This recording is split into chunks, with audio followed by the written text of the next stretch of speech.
Friends, welcome to the world of mathematics. विद्यार्थी मित्रांनो, आज आपण लेट्स डिस्कस हा टॉपिक बघणार आहे. काही स्टेटमेंट आहे ट्रू का फॉल्स आहे ते बघायचे आपल्याला. ठीक आहे, discuss the following statements. If a statement is right give example द्या. If it is wrong state why. बरोबर असेल तर एक्झाम्पल द्या, चुकीचं असेल तर सांगा चुकीचं काय आहे. पहिलं, two accurate angles can make a pair of complementary angles. दोन ॲक्युरेट अँगल्स कॉम्प्लिमेंटरी पेअर तयार करू शकतात. काय वापरलं आहे?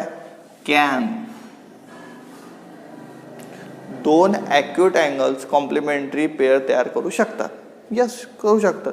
पण इथे असं म्हटलं असतं ऑलवेज म्हटलं असतं ते स्टेटमेंट चुकीचं, किंवा शुड असं म्हटलं असतं स्टेटमेंट चुकीचं राहिलं असतं. पण सध्या बरोबर. बघा, दोन ॲक्युरेट अँगल घ्या तुम्ही, 60 डिग्री अँड 30 डिग्री.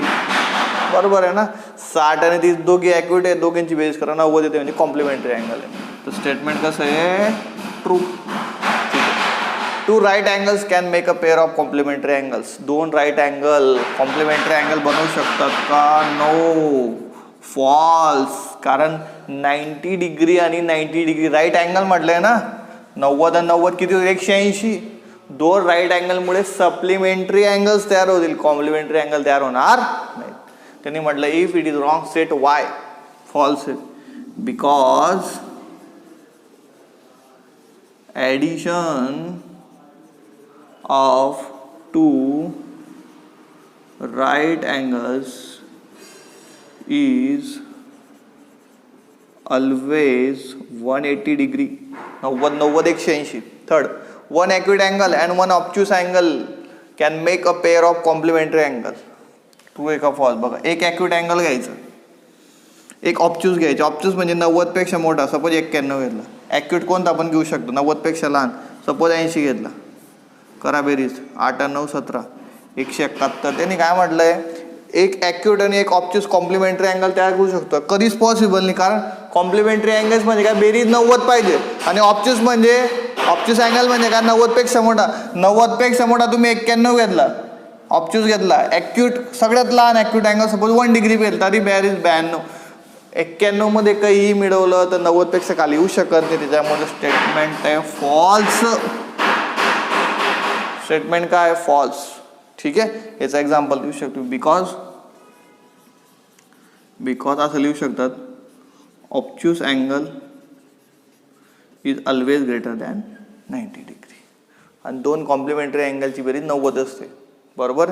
मग 90 पेक्षा मोठ्या अँगलमध्ये कोणताही अँगल ॲड केला तर 90 पेक्षा मोठा देईल की नाही? 90 येणार नाही.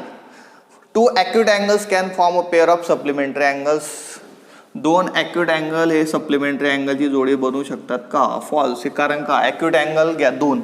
सगळ्यात मोठा ॲक्युरेट अँगल 89 डिग्री घेतला. सपोज आपण दोन ॲक्युरेट घेऊन टाकले. 9 9 18 8च्याला 1, 8 8 16 1 17, 178. 180 येतोय का? नाही. 180 आणायचं असेल तर कमीत कमी दोघी अँगल 90 डिग्रीचे पाहिजे. इथे ॲक्युरेट मधलं आहे म्हणजे 90 पेक्षा लहान असतात, त्याच्यामुळे स्टेटमेंट फॉल्स आहे. Two right angles can form a pair of supplementary angle. Yes, true आहे. दोन राईट अँगल 90 90 बरोबर 180 सप्लिमेंटरी अँगल बनवतातच. One accurate angle and one obtuse angle can form a pair of supplementary angle. True आहे. त्यांनी म्हटलंय one accurate angle, एखादा accurate angle घेतला मी 1 डिग्रीचा, आणि एक ऑब्ट्यूस 90 पेक्षा मोठा म्हणजे ऑब्ट्यूस घेतला मी 179. बरोबर बेरीज किती येईल? 80. स्टेटमेंट किती आहे? ट्रू आहे. ठीक आहे. तर सगळ्या स्टेटमेंटचा तुम्हाला आहे ना कसा विचार करावा लागेल? बनवू शकतो का असा विचार करावा लागेल, तरच तुम्हाला ते समजेल. अदरवाईज समजणार नाही. तो ट्रू अँड फॉल्स व्यवस्थित विचार करून लिहायचे. हे तुम्हाला टॉपिक आहे, हा पर्सनली टॉपिक आहे, पण एक्झाममध्ये विचारला जाऊ शकतो ट्रू आहे का फॉल्स आहे.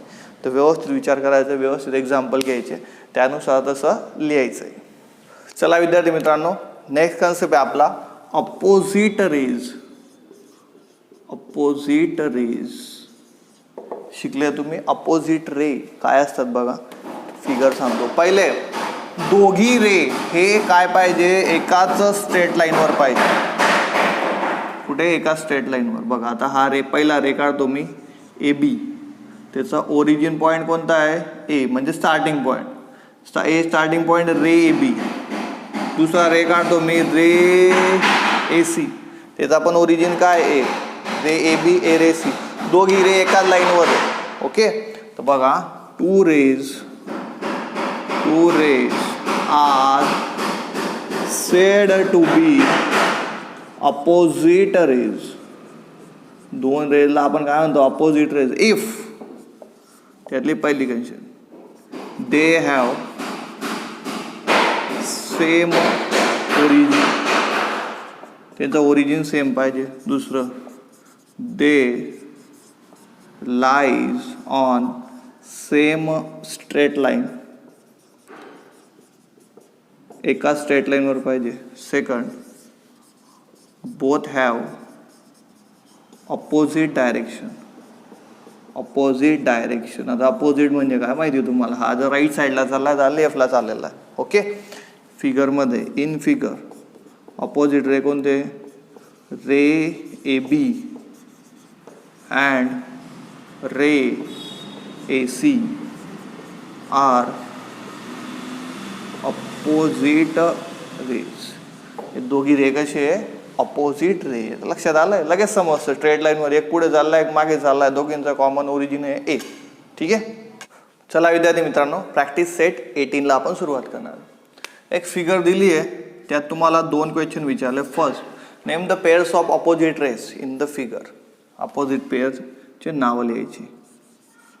Name of pairs of opposite raise.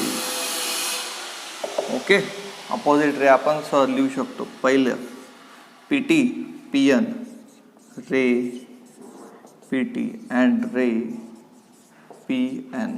ठीक आहे, एकच स्ट्रेट लाईन बघायची. ही स्ट्रेट लाईन ना इथून सुरुवात होतं, पी टी पी एन. लक्षात ठेवा, स्टार्टिंग पॉईंट पहिले लिहावा लागतो, पी टी पी एन. हां, दुसरं कोणतं आहे, दुसरं बघा, दुसरी स्ट्रेट लाईनवर या, पी एल आणि P M, P L and ray P M. Okay, चला सेकंड प्रश्न, are the ray P M and P T opposite rays. Give your answer. P M and P T opposite ray आहे का, मग पुढे सांगायचं give reason for your answer. तुमच्या उत्तरासाठी कारण पण द्यायचं आहे. पी एम आणि पी टी, पी एम आणि पी टी दोघींचं स्टार्टिंग पॉईंट सेम आहे, पण दोघी एका स्ट्रेट लाईनवर आहे का बघा. पी एमची स्ट्रेट लाईन वेगळी, पी टीची वेगळी, म्हणजे अपोजिट रे नाहीये. Ray P M and ray P T are not opposite rays because they not lies on same straight line. एका स्ट्रेट लाईनवर ते येत नाही आहेत, म्हणून ते अपोजिट रे नाही आहेत. ठीक आहे, इथे आपला प्रॅक्टिस सेट संपलेला आहे. एकच एक्झाम्पल होतो. आजचं लेक्चर आपण इथे स्टॉप करूया. बाय.